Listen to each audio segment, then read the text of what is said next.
سلام رفقا، چطورین؟ امروز میخوام بهتون گامبی انگلیسی رو یاد بدم که یه گامبی بسیار بسیار زیبا هست که سیاه میتونه اون گامبی رو توی بازی پیاده بکنه. فقط قبلش حتما چنل من رو سابسکرایب بکنید، لایک ویدیو یادتون نره و یه کامنت قشنگم برای ما بذارید. اوکی، بریم سراغش.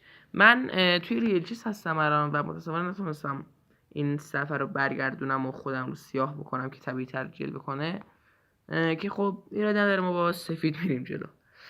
گامه اینجوری هستش که سیاه میگم سفید حرکت D4 رو بازی میکنه، سیاه حرکت E5 جواب میده و پیاده خودش رو اینجا قربانی میکنه. سفید گامبی رو میپذیره، اسب C6 حمله به پیاده، اسب F3 دفاع از پیاده و از این به بعد گامبی ما شروع میشه با حرکت وزیر E7. خب طبیعتا سفید اینجا حرکت فیل F4 رو بازی میکنه و اینجا حرکت بسیار زیبای وزیر B4 کیش وجود داره. اینجا هم داریم به فیل سیاه حمله میکنیم، هم کیش دادیم، هم داریم به پیاده B2 که پیاده فوق‌العاده مهم هست حمله میکنیم. خب طبیعتا اینجا سفید فیلش رو میذاره خونه D2 که هم به وزیر حمله کنه، هم رفع کیش کنه، هم بتونه در آینده این حرکت رو انجام بده که الان بهتون میگم. ما پیاده B1 رو میزنیم، این حرکت رو میگم. خب الان سفید به خودش میگه که خب من الان وزیر رو دارم تایید میکنم، نمیتونه رخ منو بگیره چون وزیرش میره و وضعیت برای من کاملا اوکیه. اما ما بهش میگیم که زه خیال باطل و حرکت فیل به خونه B4 رو بازی میکنیم. فیل آچمزه و نمیتونه وزیر ما رو بزنه و رخش هم خب زیر ضربه، اگر فیل رو بزنه رخ خودش میره.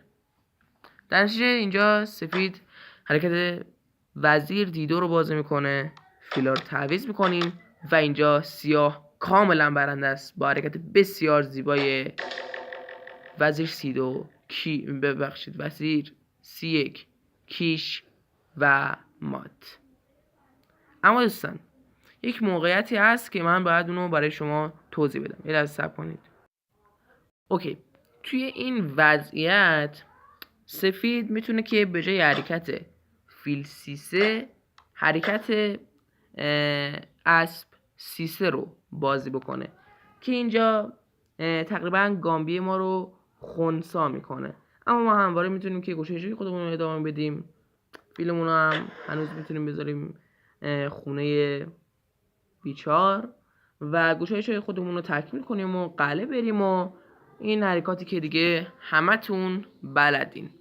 اوکی، دم شما گرم، تا درودی دیگر، بدرود رفقا.